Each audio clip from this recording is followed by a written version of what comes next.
What's up, what's up? It's Joey Blush Response, and welcome to the latest episode of Sound and Structure. Today I'm talking with Unhuman, one of my favorite artists working in the field of techno, noise, and industrial. Let's get right into it. So hello, Mr. Unhuman. Hey Joey buddy, how's it going? It's going. I just got back from Miami. I spent a month there in I saw some photos. nice weather Yeah, it looks awesome. in a civilized place that has air conditioning. Yeah, I know. Now Well, I'm back roughing it. I got AC wherever I'm going here. It's so hot in Tbilisi right now, actually. Nice. Yeah, we got to get AC in this country of Germany. I don't know what it takes, but they need to deliver on that. You gotta change the law, no? That's like the problem is that, like, you know, the outside unit of the AC that hangs out that's like not allowed in. That's what I know. Well, they're going to have to figure that out soon because it's only going to get hotter. Yeah. Well, you got like half a month, and then I guess that's it for Berlin. Speaking of hotness, what's going on in your studio over there? Well, actually, this week was my free time week. Okay. So it's not much happening. I just started recording some new sounds, and we clean it up. We set up in here. It looks pretty. I don't know if you can like see. Yeah, it's like all the gear and this rack over there. Yeah. I got my little mixer from Berlin. Also, so I can like record direct outs and, you know, multi-track. What are you using for multi-tracking? I just have this Behringer sound card like over a year now. It has like Midas preamps and it's doing pretty fine. It's still hanging there. Actually, I remember setting up my friend's Focusrite, and we found out that it was a little bit slower than the Behringer even. So for $150 when I got that, it's actually a pretty decent piece of gear. So yeah, I'm using that with ADAT. I got 16 channels in, and I'm just running my Spirit M12 Soundcraft, and just hook up stuff in there.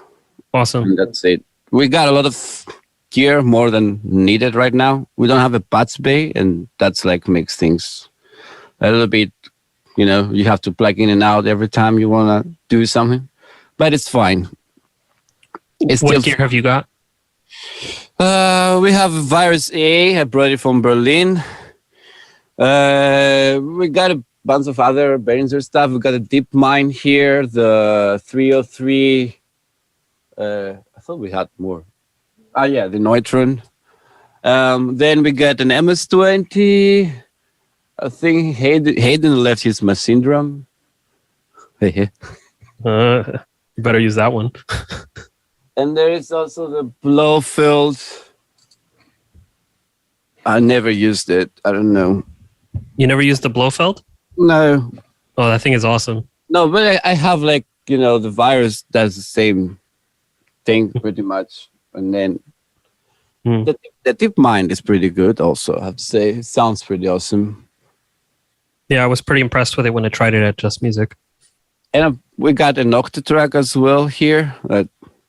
I think Laduca, my friend, is just using it for sequencing. And I also brought my MPC and the Electribe. Electribe is always with me, I guess. The EMX is an amazing piece. Yagoda has one right behind me. We love it. We used it all over the Hakai stuff. And yeah, it's so good. I want to have like 3 of them because the encoder's broken. Oh shit, you can fix that. You can easily fix it with like getting some parts online and yeah, I just have to look into it because I haven't bothered. Well, I did it once with the Coma guys. They helped me out. I had like some knobs that were not working, and now again, my main volume knob is like I put like a little, how you call that, metal thing in there to keep it steady because it's like the volume goes up and down sometimes.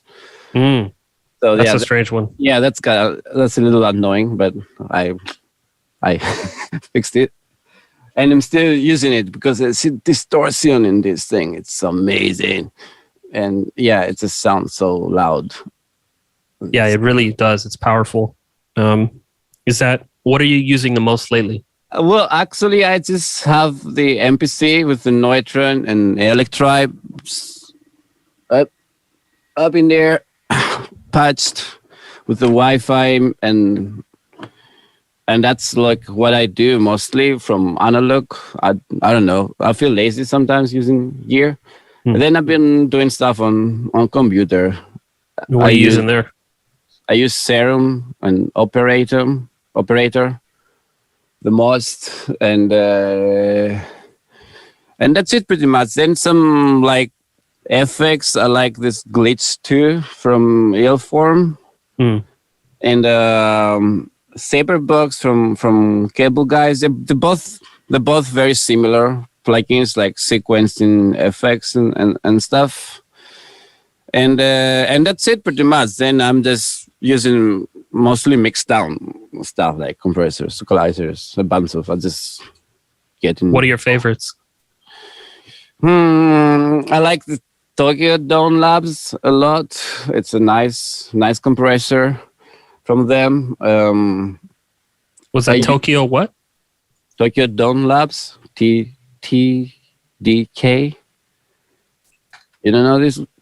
Tokyo Dome Labs. Yeah, with A or something. Tokyo Dawn Labs. Okay, yeah. Yeah. Yeah. I'll have to check these out. I think Hayden was telling me about them. Well, they have this compressor that blends between pick and RMS mode, and it's pretty awesome on drums and anything but like rhythmic, dynamic. I'm using the Fab filter stuff too because they're like clean and all, and you can have this linear phase options on the equalizer, which is helpful. And Elysia, how you spell that? Alicia? I don't know. I like that stuff too. Character is awesome. It's got a lot of character. Got a lot of character. Well, I also like Ableton Saturator. I'm using all the time. I think my main distortion is actually Ableton Saturator on like hardcore for wave shaping or something. The wave shaping stuff in it is really nice, and I know. Also, the hardcore is awesome. Yeah, that's a great little thing. Kind of like another version of the kind of Isotope Trash Turbo Synth vibe with the wave shaping and stuff, or Homicide. Trash it's good as well. Yeah. Heavier on CPU though, but very nice. Saturn from FabFilter also very, very nice saturator. Oh, there's so many distortions.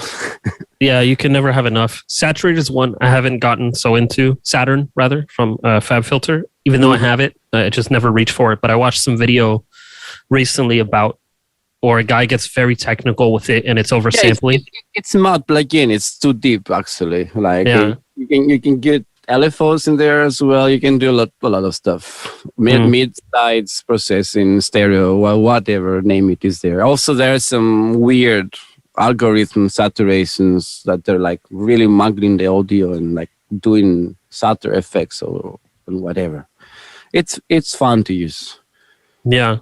I should send you this video. FabFilter has this guy who goes into basically why their plugins are better all the time, and it's great marketing.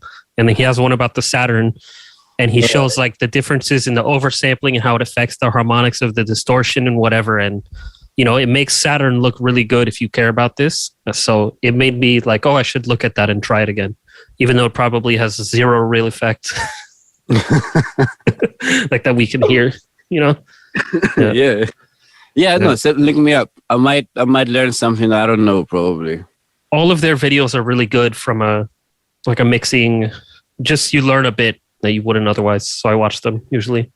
Some stuff are just a little bit extreme because I just want to solve the, possibilities of the plugin. Like I see some expansion compressions that I would never really do on my music. It just peaks too much. Yeah. But yeah, I've seen. I always watch their tutorials both before like buying something. They are pretty expensive. So what are you working on right now? Well, I have a bunch of remixes done lately that they will come out sooner or later. I have a nice collaboration on a virus artist that I can't really announce yet, but I'm very excited about it. And it's a friend and a good artist, and I really like to give it a try, make some music together. Mm-hmm. And I just started this week recording new stuff. I would like to have a new EP sooner or later. And also very exciting news on your label. Yes.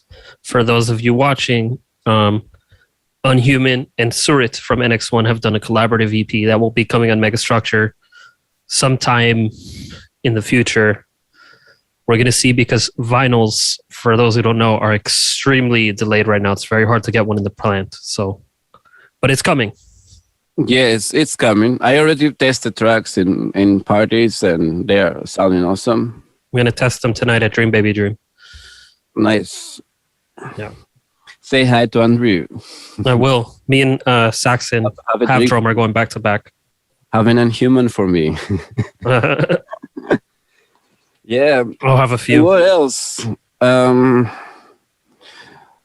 Well, not new projects actually. Nothing in. And I had a lot of recordings in Berlin from last winter. Like I have an album recorded with Chris Baha, and I have not get back to it yet. I just have like worked a little bit around it, but it's still early things. I also started a new record with Petra Fleur. And that's going slowly. There are like a couple of tracks done. We need some more. We'll see. There is stuff to do. Yeah, I guess I'll have a busy winter producing new music. How many tracks did you make with Chris Baha? I think we have let me check. Is it right? 9, 10 or something? I don't remember. Did you make them together in the same room? Or? Yeah. We recorded some in my studio in Berlin and some at his place. Like he has a nice home studio. He has a bunch of gear, dude. Crazy. I think I've seen a bit of it on Instagram. Oh, he has the ARP. I would love to have an ARP. Is it an old ARP or a new ARP? Yeah, no, the original. Oh, wow. Oh, boy. Yeah, it sounds awesome. Yeah, it does. I used Heckman's when we did the Drax Response record, and it was pretty wow. An impressive studio as well. Yeah. Heckman's studio is insane. Yeah, that's what I'm saying. It has an impressive studio. Yeah, the craziest thing for me when I was there is like, not only does he have everything, but he has 10 of them. So I remember this very specific situation where I was using the ARP, and I was like, Thomas, this is great, but I would really like a delay. And we're doing it all entirely hardware, by the way. So he's like, oh, just look on the floor over there. There's this Ibanez rack delay. Just pick that up and get it. And when I pick it up, there were like 12 101s on their side behind it. And I was like, damn, this dude has everything. It's really impressive, and he can fix it all himself. I mean, the man is really, really, he got it together in that regard. Oh, yeah, he's doing music for fucking ages. Yep. Collecting gear since forever. Yeah, when it was all worthless in the 90s too. Yeah, different prices, eh? I mean, there are still deals to get now, but on different gear. Like all the old digital stuff is super cheap. But I think prices are starting to go up every time I do a YouTube video. Like I did one for this Yamaha sampler, the A3000, and then I saw in the comments people were trying to buy one. They're like, I can't find one, and they're not worth $80 like you said anymore. And I was like, oh, whoops. What did Um, you try the Erica new drum synth LXR or something? LRX? I haven't tried it, but I will be soon. So I'll let you know. That looks dope. I do know because But it's a you tried the previous one, no? From this brand. Or no, you knew but about. that's what I was about to say. Is Basek sent me a few videos of his a couple times, and it had some kind of kit morph feature where you could morph smoothly between two separate drum kits, and it sounded incredible. So I'm excited to try that. Yeah, it looks really good. Yeah, I mean, I really like the drum sequencer. I just did a video on that, and it's I really like Erica. I'm a big fan. Yeah, yeah. If I ever had money, and Syntrix would be Oh yeah, awesome. I would love one of those. I tried that for a second. They have it at Just Music, and it was really impressive. But you got Synth. Yeah, yeah. I mean, in that regard, like having a real EMS Synthy AKS or VCS3 would be amazing. Yeah, yeah, totally. But that's a fair recreation, actually. And it's even, I think it might be better because it's more futuristic, you know, it has some nice nowadays features that we actually use more and more. I think it's in the Syntrix incredible like FX machine. You can do whatever sound you want in there for sure. Yeah, it looks. Yeah, I wish I could get one. Well, so you have the Quantum, no, the keyboard. Yeah, it's right there. God damn you. Yeah, I want the desktop version badly. That's the best thing. That's the best synth. No, I shouldn't say that, but it is really, really, really good. It's one of the best. Yeah, well, it's really vying for the top spot for me personally. There are a couple of the things I consider in that level, and what I mean by that is like how much it can do, how good it sounds doing it, and it can do basically more than almost anything else, and it sounds good doing all of it. And it's extremely portable as well. Yeah, the Iridium especially. Yeah, I'm talking about the desktop version. Yeah, I mean both versions are sick. For a live rig like this, awesome things to have. Yes, yeah. It answers that question of like, have you ever wanted to layer a DX7 with a granular patch and a wavetable in one patch for an analog filter? It's like, yeah, you can do it that, you know? Yeah, it's crazy. So I hope you get one. I hope I get one. Let's talk about Voices of Distress. What was your approach in making that? And what techniques were you exploring? How did it come together? Well, actually, Voice of Distress, it was kind of a minimal production. I used MPC live for maybe 80% of the record. Even the bass lines or synths and stuff, they're just coming from there because I just had it on my hands. So I was like, okay, let's just make a record out of it. And I used that and I layered my distortions with a God Eater. It's pedal. It's like really subby fuzz. From Aditya, Animal Factory. Yeah. Exactly. It's like every unit it's handmade, and it's actually true.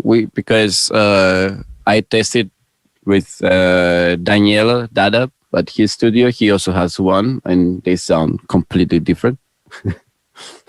Interesting. So yeah. Mine terms to react different on the signal, and it has like a brighter result, and Daniela's one was like more bassy. Okay. Which did you prefer? Well, it's fine. Whatever you get, you can always tweak around. It's a great pedal though, and honestly, the sub boost it's like it's too much. So yeah, if you want a lot of bass, there you go. You have a lot of bass. Okay. So I was using that on my Soundcraft and MPC, just 6 outputs, recording all together, and then mixing them again on my computer.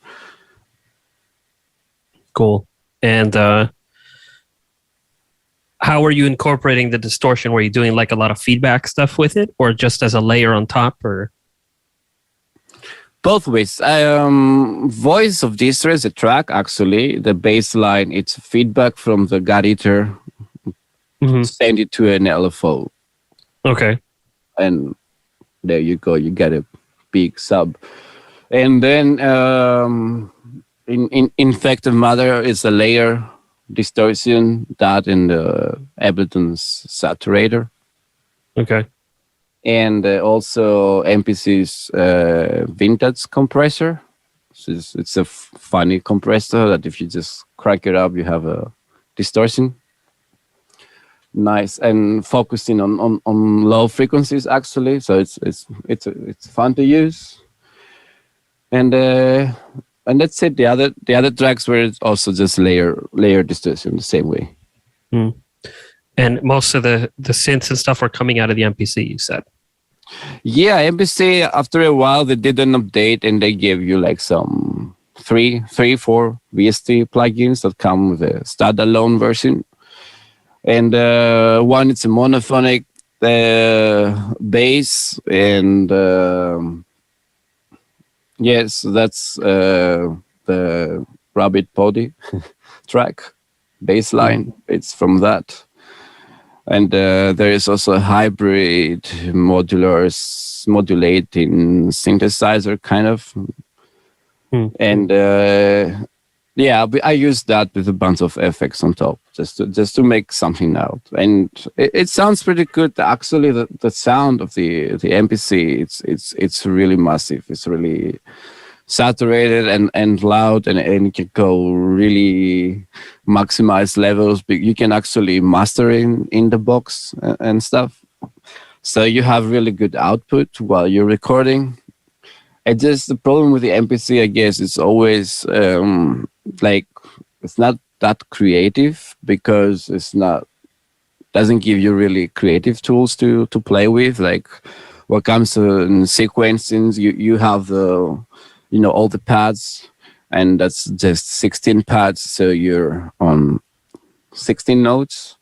No, that's not really a big range of notes that you can do stuff on. And then you don't have a like electron sequencer or something. That's something that will also generate ideas for you while you're doing things.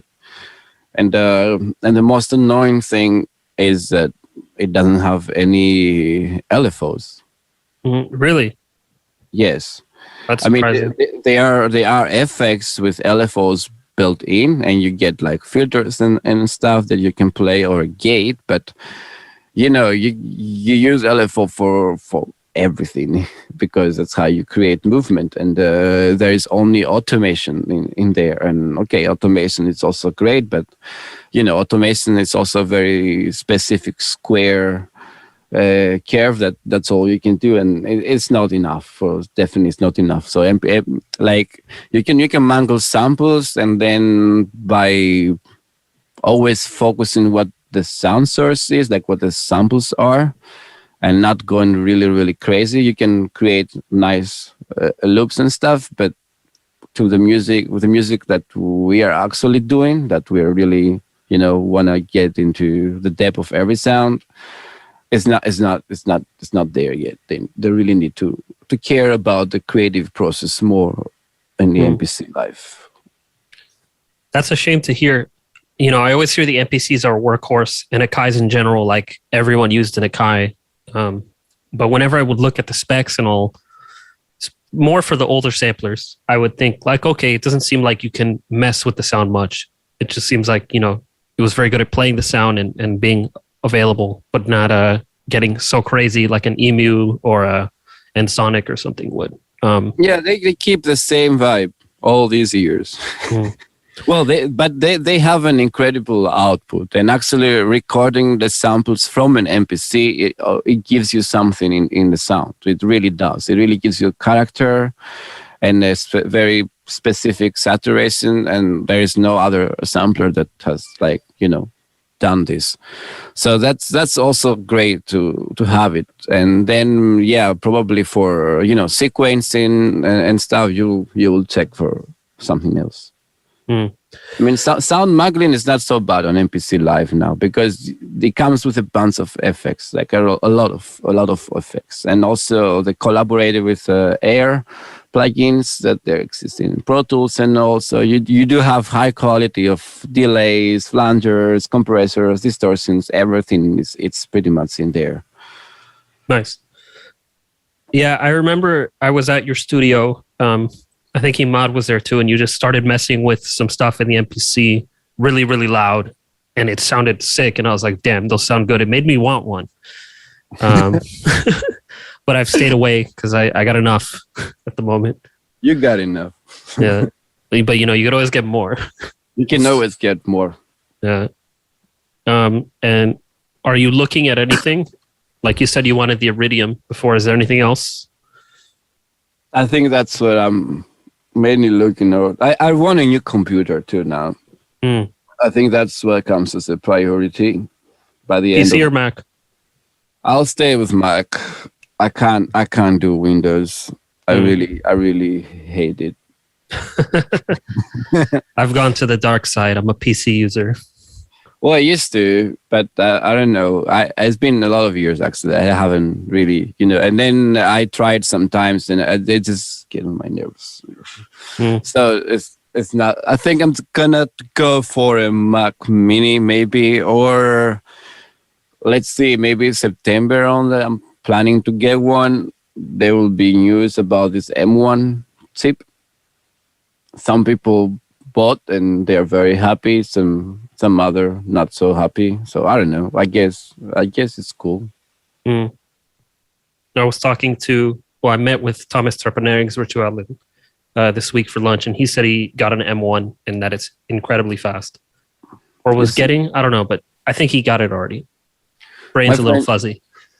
My friend John Maria got one too, and he says he's using it for everything pretty much, and it's flawless. And they're cheap right now compared to Intel ones, and maybe it's a good machine. I definitely need a new machine though, because I can't really run new plugins anymore. I'm still on Ableton version 9. Ableton 11 sounds better. I have the I got it. I have the Ableton 11, but just can't put it in there. No, I don't think it sounds better. It's just like that need to upgrade. I think is kind of silly. Well, I don't think they changed the algorithm for the output, but they do have new bunch of stuff in there, like new plugins, new ways of sequencing, and new effects, and they all look great. And also, this wavetable synthesizer looks awesome. And the new effects are really, really good. I like the new chorus ensemble, and I think the drum bus was new in 10, not in 9. That one I use all the time, and also the echo and all the new shit is really kind of filled a lot of holes I thought were missing. Awesome. Yeah. The echo is awesome. Yeah. Oh, the hybrid reverb. That's the best thing from 11. Have you seen that one? Uh-huh. Yeah, I saw videos about it. Yeah. Yeah, I'm getting deep into that. It's fun to like put a weird sample as the convolution and then have the algorithmic reverb with it too. And yeah, it looks sick. I want to test it out. I stick all the Space Designer convolutions into there. I also check sometimes Vital. You know this synthesizer? No. What's that? Well, Vital, unfortunately, doesn't work on my computer. I would really like to have it. You can get it with a subscription, I think, and monthly or per year, and it's a Spectral wavetable synthesizer. I'm looking at it now. If you don't know about it, you should have a look. I think you're gonna like it. Yeah, it looks cool. I get a bit like I'm a bit. I need to stop having new things. I got enough. I'm overwhelmed, really. Especially now that I'm doing so many reviews. It's like every week I got to learn a new thing and then put a review up, which is fine. But Well, check Vital. You're gonna like it. I got to. It gets pretty deep on how you actually morph the wavetables. Like you enter more dimensions than you can do in Serum, for example. You get more oscillators too, also, and unlimited LFOs and so on.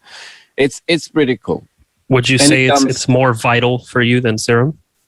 No, I still use Serum because I can't run Vital on my computer. But excuse me. I have used in others many times. It looks awesome, and it will be my next as well within your computer. There's one synth I really was excited about. You remember Absinthe, right? Yes. Okay. Well, the creator of Absinthe, called Rhizomatic, he left Native Instruments. He started up Rhizomatic again, and he made a new physical modeling synth called Plasmonic. Oh, link me up. Yeah, I will. I got it, and it's like an evolution of the physical modeling kind of resonator based stuff in Absinthe, but very it's not overly complex, and it gets you crazy sounds right away.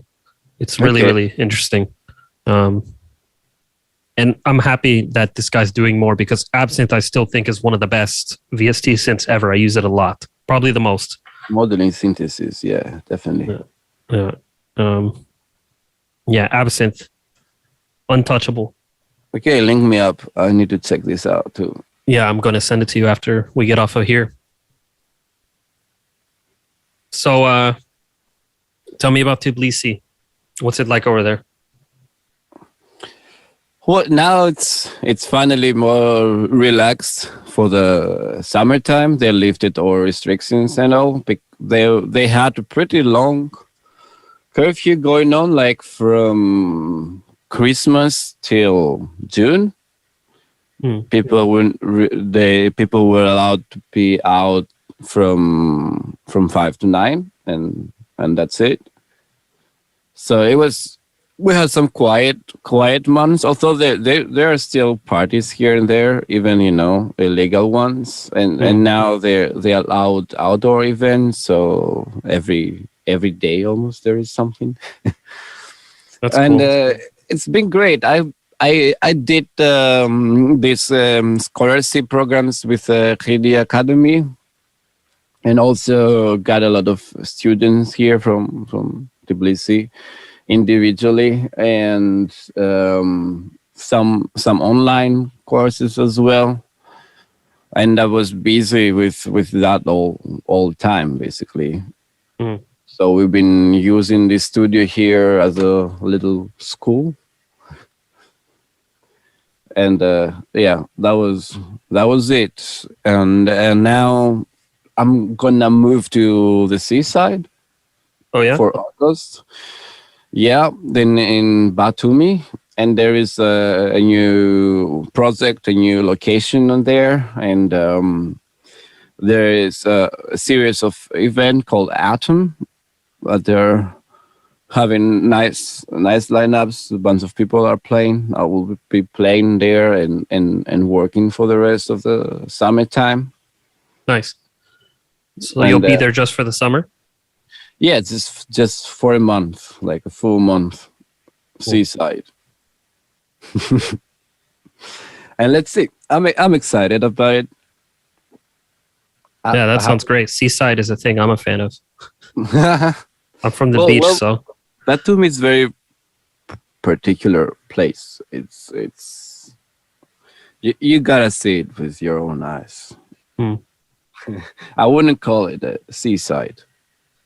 Okay.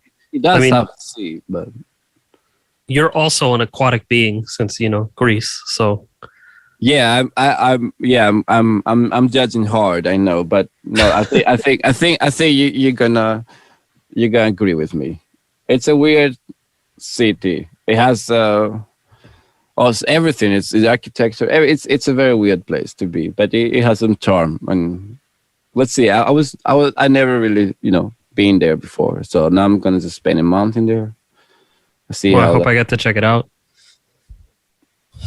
I want to talk about your influences because Unhuman is dance music mostly these days, but you've also done a lot of noise stuff. And even the dance music you're doing now is pretty noise oriented. Where are you coming from? Like, who are your biggest inspirations musically? And yeah, what are you trying to bring? What are you trying to convey? Tell me everything. Well, when I was a little kid, I found out about Black Sabbath, and I'm still listening to them till today.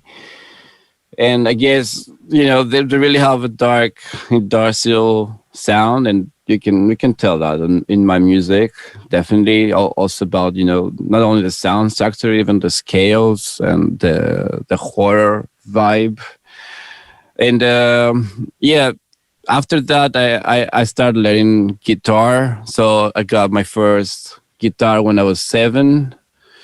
And then I joined a bunch of, groups here and there playing music. I got into other instruments too. I like drums, I like bass. I used to sing sometimes. And from like, what is Black Sabbath? Metal, hard rock? From that anyway. Probably the beginning of metal. The beginning of metal. So I got into metal later on. I don't know, Judas Priest. Awesome. Fuck yeah, Turbo Lover, man. And Exodus, Creator, Megadeth, Death. I don't know, bunch of bands, numbers. And then actually I got into more punk stuff and goth music. I was goth all the way on my teenage years. Me too. Christian Death. I also liked more, EBM stuff like Skinny Puppy, Front 242. But as a teenager, I will still, I don't know, play guitar, and I would not think that Front 242 is an electronic band, but I would see them as a band. So and afterwards, when I started actually getting into sound deeply, I was like, oh, I actually like sound engineering, and I would like to study that stuff. And then I got into noise. So I like sound engineering and noise music. I don't know how you can combine these things together. No, I kind of understand that because sound engineering, you're trying to eliminate noise, and then you might realize you like the noise you're trying to eliminate. That's a good loophole. Yeah. Who are your noise influences? From Masona, I guess, my favorite guy. And he's the real rock star there. Yeah, definitely. Yeah.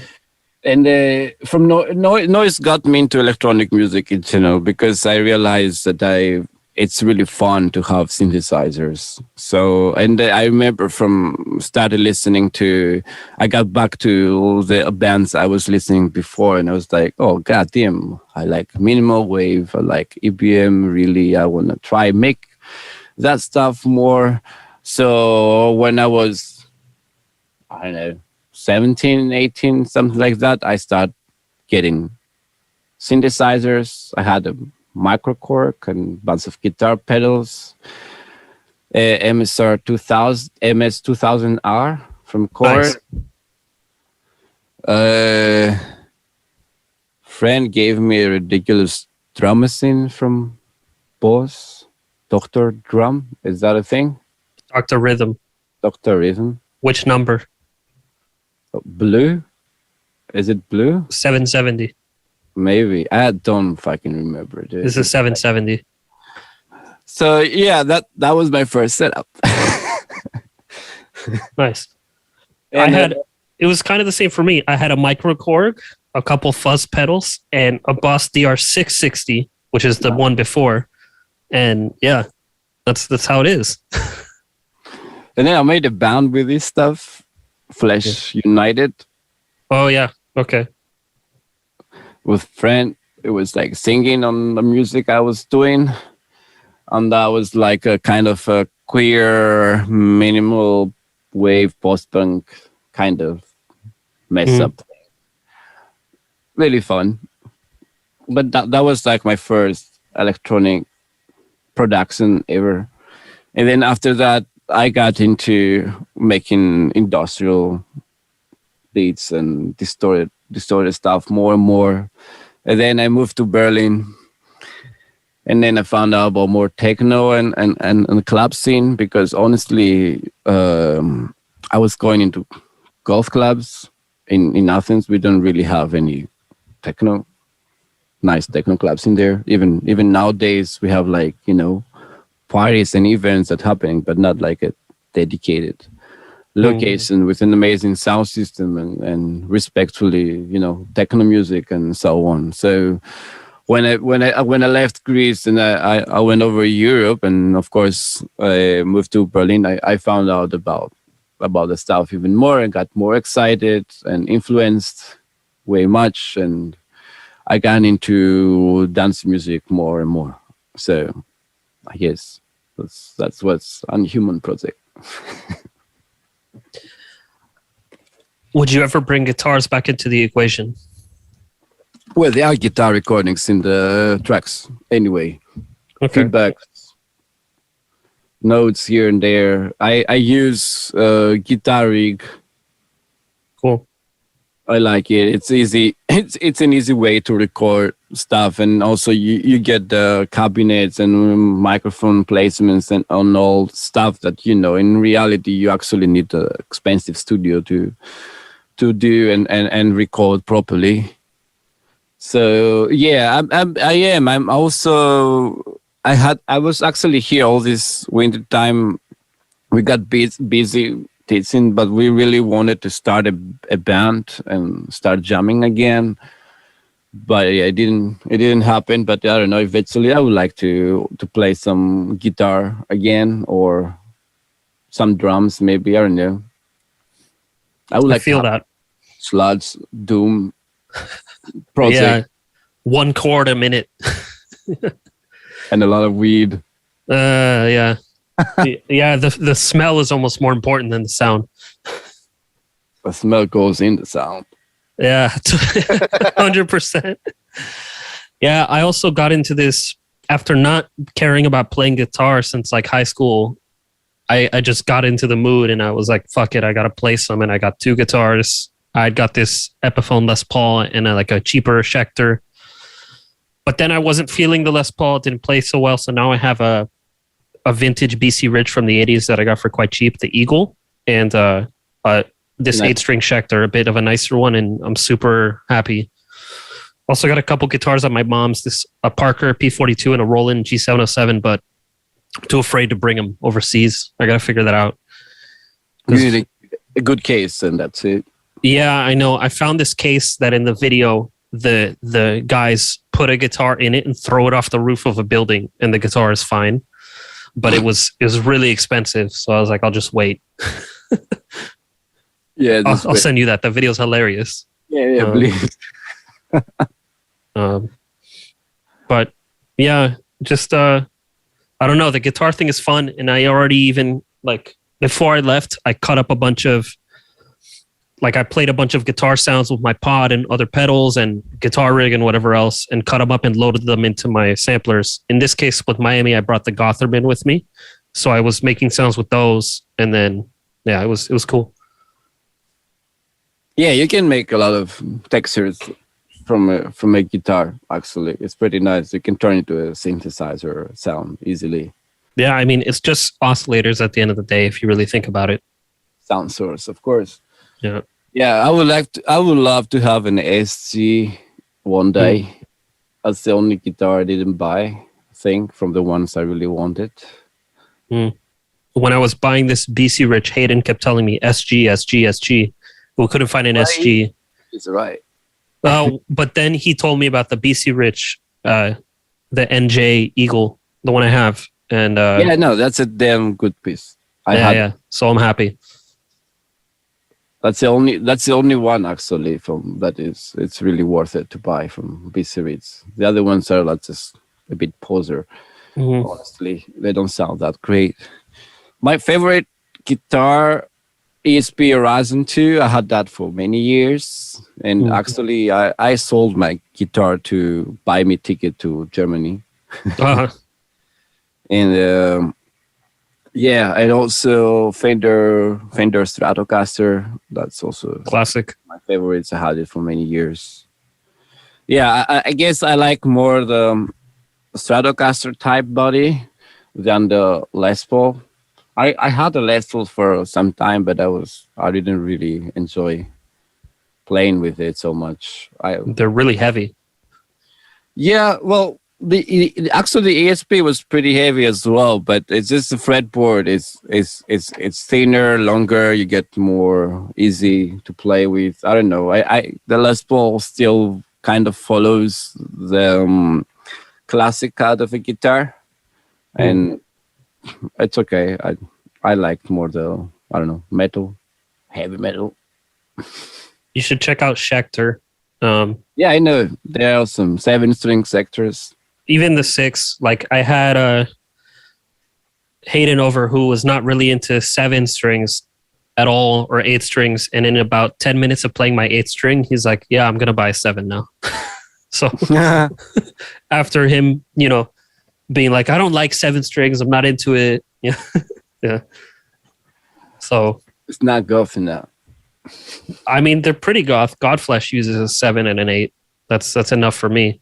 And yeah, Dino from Fear Factory, dewy, sludgy vibes. What's your tuning? Like A? On the 8th string, I have it to it's like a EB and then standard tuning. But sometimes I had it tuned down to a drop D tuning with the whole guitar, where it's like this regular 6 strings are drop D and then it's a D and an A, I believe. I forget what it's tuned to now, but then the BC Rich I have to drop B. I like low. Well, you can go drop A with a 7 string. You just put like I don't know, fucking more than 12 numbers. I mean, mine is an 8 string, so I don't need to drop that far because it's already super low. You say you like it low. Yeah. Like what's the number? What strings do you have in there? Hold on. Because I have the pack right here. There are these Strandberg Bowden strings. Well, I can't read the number. Okay, 9, 12, 15, 22, 30, 42, 56, 84. 84. Yeah. That's chubby. I mean, it literally sounds like a bass. Like there's no... You can go up. You can start from 11. Yeah, and it will be better. You will also like the sound more. And I recommend your DR strings. They have like extra cover thing that makes more sustaining the sound. They sound awesome, very bright. Also, Enable boomers are great. I mean, I really like this and the way these sound. Like I'm super happy with it. It also has these Fishman Fluence pickups, which just by chance when I bought it, the guy had put them in. But after researching them, they're like the current hype thing. Yeah, Fishman, definitely. Yeah, I like it. So, well, I don't follow what's up on the guitar world anymore. I don't know. I guess there are new stuff happening. Yeah, I don't either, of course. But I had to get on the up and up quick when I was doing this purchasing. So that's what I found. I was like EMG pickups and Seymour Duncan. Yeah, Seymour Duncan. Yeah. I had everything that was about those. Oh, and do you know Fernandez? Yeah, I know those guitars. Cool looking. Yeah. Those got famous because of their pickup system. They have like these battery pickups that you get a sustain effect, like infinity sustain and harmonics. It's actually almost very similar with EBow. You know this little magnet thing? I got one here. That's great. That's, you want feedbacks? There you go. Oh yeah, it's great on the really thick bass string of the 8th string. It just sounds like a crazy synth oscillator with like an octave pedal. It's like a massive sound. Yeah. Speaking of that synthesizer guitar, I just got an email this morning. Maybe you got it too. Boss released a synthesizer guitar with a synth built in. Did you see this? No, I didn't check my emails yet. Let me look up the name. But I'm really curious about the specs. What is it called? So is it like a MIDI guitar, or it really has strings in it? No, it's just a straight up guitar. And it has like you don't even see the kind of hexaphonic pickup you would see usually. It has a synth built in that has perfect tracking and everything. It's called the Urus GS1. Okay. And you're supposed to edit the synth with a phone app, and there's an expression pedal. I don't know. I'm very curious. Well, it will be amazing. I was thinking to get like a bass synthesizer pedal anyway, because I can play, so I can make cool stuff with just playing an instrument and recording and manipulate it through a bass synthesizer or something. You know those Zoom multi-stomp pedals? Yes, but also electro harmonics, the synth pod or something. The Synth 9, I think. I'll check it out. Delay.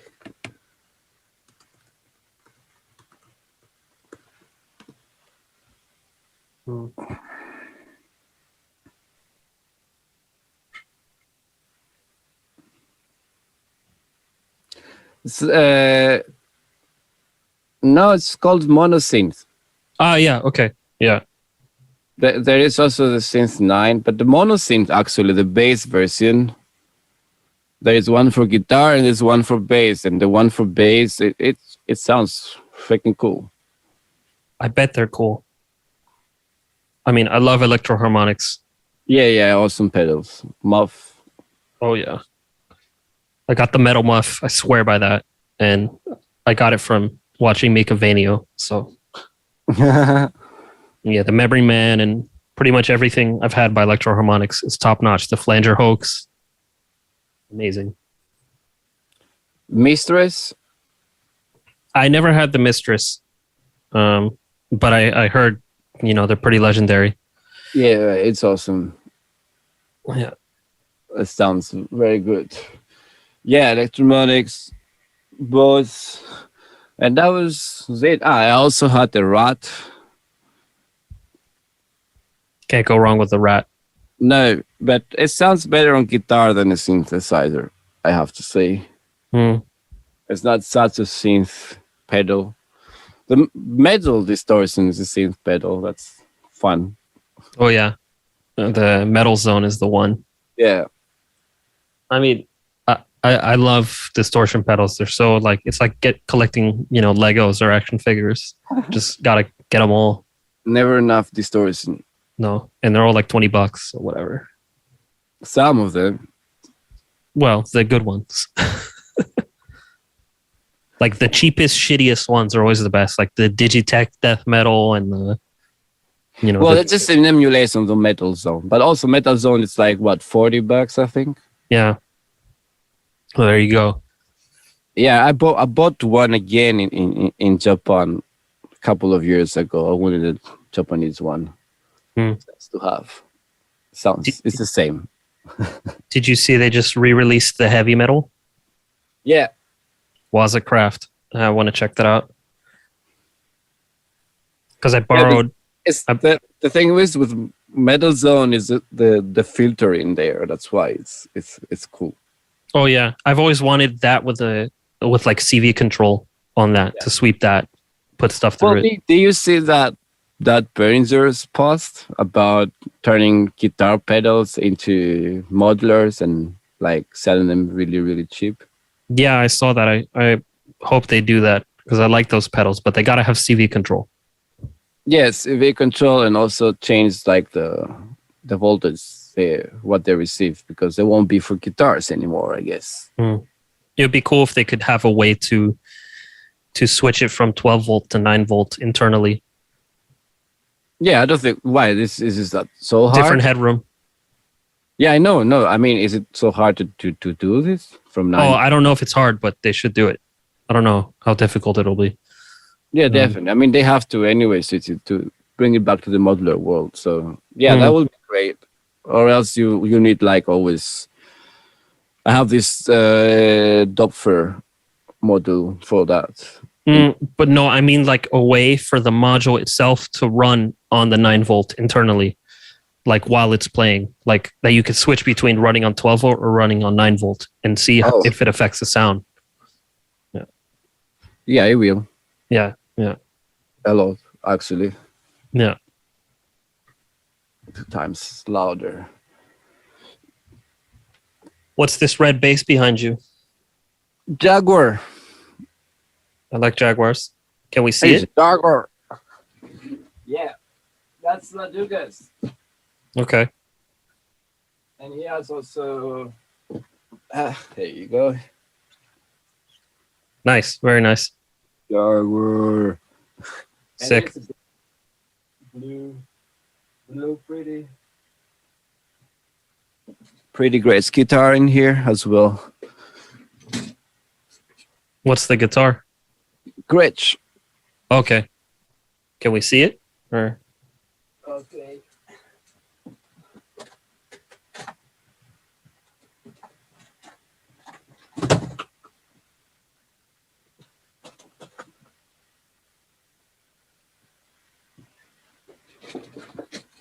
oh boy. Double jet. Yeah. It's the Electromatic, is it? No, I don't. Maybe. It's semi hollow. Yeah, it is. You don't see Nice. It's really pretty. double one. Yeah. Lovely. Very lovely. Yeah, it sounds pretty nice. I actually sampled some stuff with it already. It sounds pretty nice. Nice feedback as well because of the hollow body. So it's fun to use it just with a guitar rig. Pretty nice. Let's bring it back to synths a bit. Let me ask you, your collaboration with N.I., Doug, how did that come about and how did you guys get it together and make it? Oh yeah, of course. One of my dream synthesizers will be like Syncussion because of Doug. Okay. I would love to have one too. Original. Well, I was neighbors with him. You know, we were living like just parallel streets, and that record came out in pretty much one night, which is Nice. started in the evening, and then it was afternoon. The record was there. And yeah, it was a lot of fun to do it, and we also done some live shows together, and it was pretty fun too. And yeah, I hope we get to meet again and do more. You know, now he's simply I'm here, and we tried to do online work together, but it's not really our thing. I think with Douglas we like having some fun. So if we get a good time together and there is some gear around, we're gonna record something. Mm-hmm. What was the process in general? Like, who was doing what? How did it? What roles did you fill versus him? That's a tough question. I can't. It's hard to remember, man. It's like a lot of fog. Yeah, a lot of drinking. It was just a fun night. I don't remember. I know what we used. We used Behringer's Neutron, the Syncussion. What else? 303. My MPC. And the reverb he has this reverb model, reverb asset model from Vermona. yes. Yeah, that thing is fucking awesome. You can use it as for many many ways actually, because it has, first of all, it has an amazing distortion in it, and then also it gives you a LFO as well and you can, and a filter, so you can LFO the filters and you can get a lot of rhythmic stuff out of it, plus the reverb tank on top. It's pretty awesome. So yeah, that thing makes sound most out of the record, I think. Like all the ambience or the effects on the synthesizers, it's from it. And then what else? We used a little bit distortion also with this little Boss mixer that has like the eight track one. You have BX8? one, yeah, Yeah. Love those things. yeah. Funny saturation, just. So yeah, we will record the whole thing, like patch the reverb and the synth in there, and just record the stereo out of that, and then bring it back into the mix on Nice. Ableton, and that was it. It was it's a simple record. I mean, maybe composition wise, not that simple, but also the composition came out from having a lot of fun with two guys on a night. And I guess that's how you get to do more interesting stuff sometimes, because you're jamming, so everything it's a live take, and there are mistakes in there. There is everything, it's just, but it feels good because it worked out, and that's it. Yeah, I like that. That's the one thing I think, or maybe it is stress, but I always think it's important to stress with collaboration. It's like it's almost better if it's just someone you like to hang out with than it is like that you respect them as a musician or something. No, definitely. I also like collaborations because I like to jam with the other person more than just sitting on a computer. I do that for my own music, and it's enough time consuming and I think collaborating it will be more fun if you just record some takes and then try to do stuff out. And also when you have both players performing at the same time, trying to do what they can, it's always will give you like a nice new result that it will sound a little bit from that side and a little bit from the other side, but together brought up there will be something new and interesting. So yeah, definitely I prefer collaborations person, than just online. Yeah, I don't like. I've never. I mean, I have done a bit of an online one, like with Reese Fulber. We had to finish it up online, but much prefer in the room. Like any day of the week. I don't even want to do new collaborations unless I'm in the room. Yeah, I mean the one with Surit it's online project, and it's the only one I'm keeping actually. It works well. We both get into it, and we like we always like to send stems with each other, and that's the only online project I really kept. Everything else it just was like very very slow because I don't know. It's not the same exciting. You need to have the person with you, I guess. With your Impact Bashing release with Surit, so who started the tracks? Did you each do two and send the other, or? Fuck. When was this released? Only 3 years ago.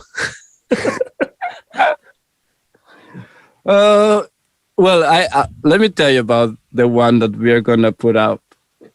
Okay. Well, don't spoil too much because I want to have you guys on here talking about it when it's ready to go. That's the thing. Okay. Well, we do that with Hoan. Like we are actually starting up a library of sounds.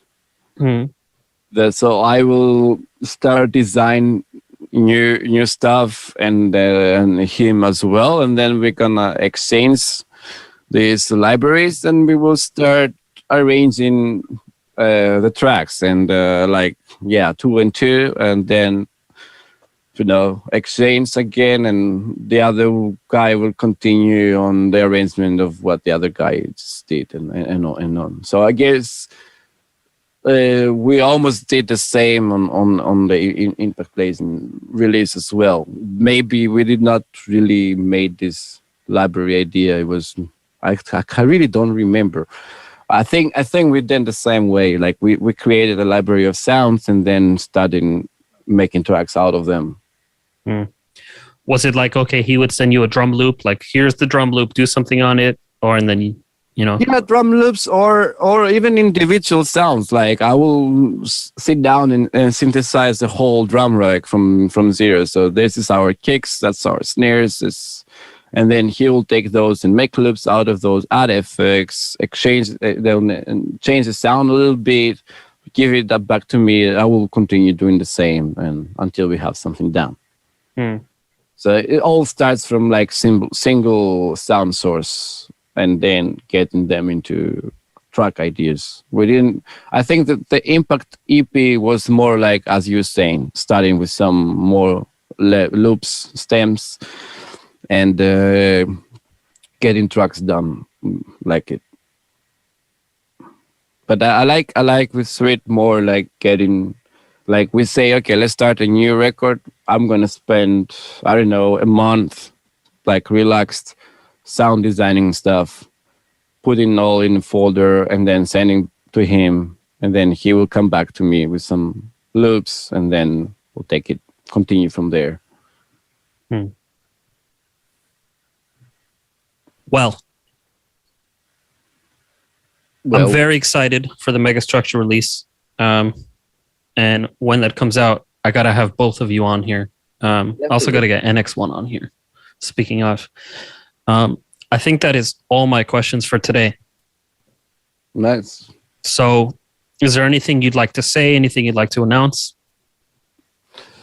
No, I think we announced everything pretty much for now. I mean, there are stuff coming up, but it's a little bit now. It's like holidays time. I don't really want to announce anything. September is coming. Well, thanks for coming on the show. Nice to catch up with you, buddy. Yeah. Peace out. Peace out. Thanks for watching. Hope you enjoyed that. As always, if you want to know who's coming up next and ask them questions, you can do that by subscribing to my Patreon. Peace out.